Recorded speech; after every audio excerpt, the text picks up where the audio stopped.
You know, I probably should have reviewed this LMG a few months ago, but oh well, better late than never, I suppose. Welcome to the XMG.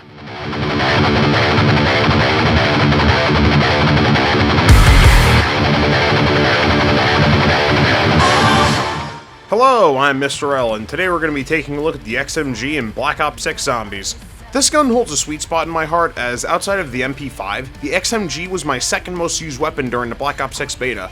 The gun felt great to use, hit like a truck, and was just an awesome gun overall. Hell, what really blew my mind about the gun was that the XMG does exist in the real world. It's based off the AR-10 in real life with a belt-fed magazine, making it the first new weapon debuting in a Call of Duty title for Black Ops 6. With those unaware, the developers at Treyarch said that the launch weapons of Black Ops 6 will feature weapons that have never been in a Call of Duty game prior to BO6, some of them being the AS-Val, the Model L, AK-74, and now the XMG. Okay, with that brief history lesson out of the way, now that the XMG can be used in zombies, does it perform well against killing the undead? Well, let's lock and load, and let's finally talk about the XMG. Now I'll show you what I already know. Unlocked to level 13, the XMG is a fully automatic American LMG, shooting at an amazing fire rate of 697 RPM, which is pretty decent for an LMG, but it is the slowest RPM of its class. It comes with 100 rounds in the mag and 400 rounds in reserve, which is really good for an LMG. The XMG can be used as a starting weapon via loadout when you start off in the game, can be found in a mystery box for a cost of 950 points in all maps, and can be found as a wall weapon on Liberty Falls, Terminus, and The Reckoning for varying rarity prices depending on how high the round is. The reload speeds in the XMG are very slow, clocking in at 7.40 seconds when loaded and 8.33 seconds when unloaded, which, can I say, holy fucking shit, that's slow! This should go without saying, but buy Speed Cola as soon as possible. These reload speeds are so bad, they can quite literally screw you over if you're surrounded by a bunch of zombies.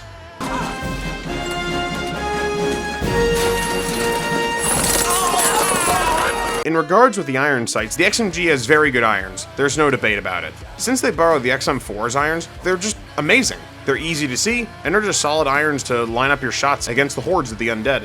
However, I do see the argument for running an optic on the XMG if you're not a fan of the irons, but if I'm being honest, you shouldn't waste an attachment slot in a gun because the iron sights are very tolerable.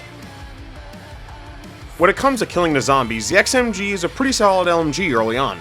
The rounds are mostly strong, the ammo reserves are great, the base version is everything you can ask for in an LMG. It's solid enough against the zombies and can hold you over up to the early teen rounds, making it great for crowd control, obviously depending on the weapon rarity of course. But like with most weapons unpacked, the gun does struggle to kill the special and elite enemies early on. Yeah, I know, this isn't anything shocking, but frankly, it does make it annoying to use the XMG early on once the special and elite enemies arrive. And in terms of fighting the new Uber class enemy on Reckoning, yeah, you're gonna be wasting ammo and you're practically gonna get fucked in the ass. Oh god, what does he do? He fucked me in the ass. Thankfully, there is a good side to the XMG if you hold on to it for the late game, because its Pack-a-Punch counterpart is a completely different story and makes it a ton of fun to talk about. When you put the XMG in the Pack-a-Punch, you get the Xenon Matter how do you say this? The Xenon Matter Granulator. Alright, that's a very weird fucking name. The weapon is pretty much an extension of the base version. It now comes with 200 rounds in the mag and 600 rounds in reserve, and you get some pretty strong shots to dispose of against the zombies and the special and elite enemies.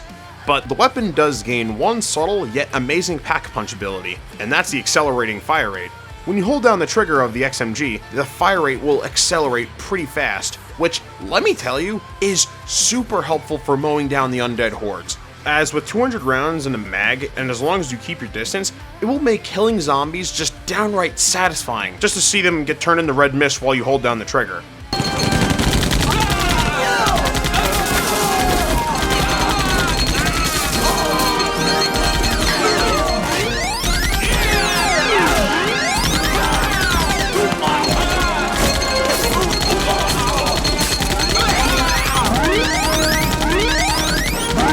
The Xenon Matter Granulator is honestly just an overall nuclear powerhouse against the undead. Hell, at Triple Pack and Legendary, it was holding me over pretty darn well in Reckoning. I'm honestly impressed and very happy to see this gun do well in zombies. Sure, it may take a ton of ammo to put down some of the elite enemies, but as long as you keep your distance, you'll be able to kill them without issue.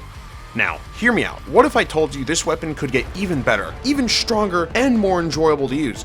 Yep, that's right folks. Let's talk about the attachments you'll need for the XMG. We did 20 takes, and that was the best one. Listen, I've been doing these videos for so long, eventually my segues are gonna suck. Anyway, let's talk about the attachments you'll need for the XMG. For your attachments, equip the compensator for much better vertical recoil control for the XMG, the reinforced barrel for better damage range and better bullet velocity, the Ranger foregrip for a better horizontal recoil control and better sprinting movement speed, the belt fed attachment so that you never have to reload ever again on the XMG, which does give you a 500 round mag on the base version, which then has a whopping 1000 rounds when pack punched for the belt fed attachment, the quick draw grip for faster aim down sight speed and for better jumping aim down sight speed, the buffer weight stock to give you much better vertical and horizontal recoil control on the XMG, the Strelok laser for an improved hipfire to ADS accuracy, and lastly, equip the recoil springs for a better horizontal and vertical recoil control on the XMG. This zombie build is to give the XMG great recoil control on all fronts, and the belt fed attachment will give it more ammo. Yes, the overheat feature on the belt fed attachment is frequent and annoying, but when it's pack punched, the xenon matter granulator almost never overheats. Pair that up with double tap and the fact that you have 1000 rounds when pack punched and never have to reload, you'll be essentially spraying and praying against the undead with the XMG, which is going to become real awesome real fast.